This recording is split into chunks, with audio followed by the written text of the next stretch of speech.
প্রচুর চাহিদা, মিথ্যা অভিনয় আর ছলচাতুরির যুগে প্রিয়জন, আপনজন, কাছের মানুষ, রক্তের সম্পর্ক, আপনারা যারা আমার অধঃপতন চান বা কখনো কখনো কোনো কিছু না পেয়ে হতাশা হয়ে আমার অমঙ্গল কামনা করেন, আমিও চাই আমার অধঃপতন হোক এই নতুন বছরে।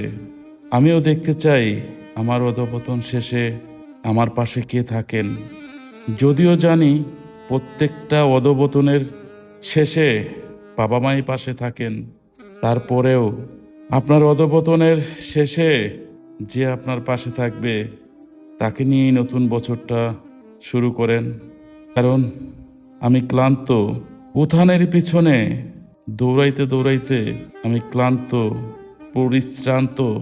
আমি সবার মন রক্ষা করতে করতে, সবার মন জুগিয়ে চলতে চলতে, অভিনয় করতে করতে আজ বড্ড ক্লান্ত। এই দুনিয়াতে মানুষ যত অধঃপতনে পড়ুক বা অধঃপতন হোক, যত মানুষ অপমান করুক, ঘৃণা করুক, লাঞ্ছনা বঞ্চনা দেখ, বিশ্বাস করেন এই দুনিয়ার সব মানুষ আপনাকে ছেড়ে গেলেও আল্লাহ তাআলা কিন্তু মানুষকে কখনোই একা ছাড়েন না। সবশেষে এক আল্লাহ তাআলাই আপনাকে ভালোবাসেন। আর সবার ভালোবাসার মধ্যে কোনো না কোনো শর্ত আছে, অর্থ আছে, চাওয়া পাওয়া আছে।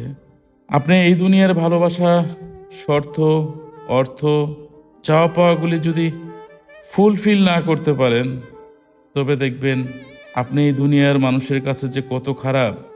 আমরা উন্নতির আশায়, ভবিষ্যৎ গড়ার আশায় এই যে ছুটছি ছুটছি তো ছুটছি, আমরা থামতে পারতেছি না।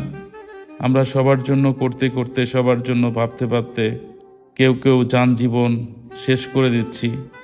তবুও আমরা কারো ভালো করতে পারতেছি না, কাউকে হ্যাপি করতে পারতেছি না, সুখী করতে পারতেছি না।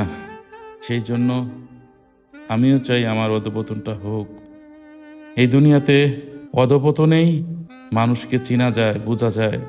প্রত্যেকটা অধঃপতন শেষেই, প্রত্যেকটা দুর্যোগময় পরিস্থিতি শেষেই মানুষকে চেনা যায়।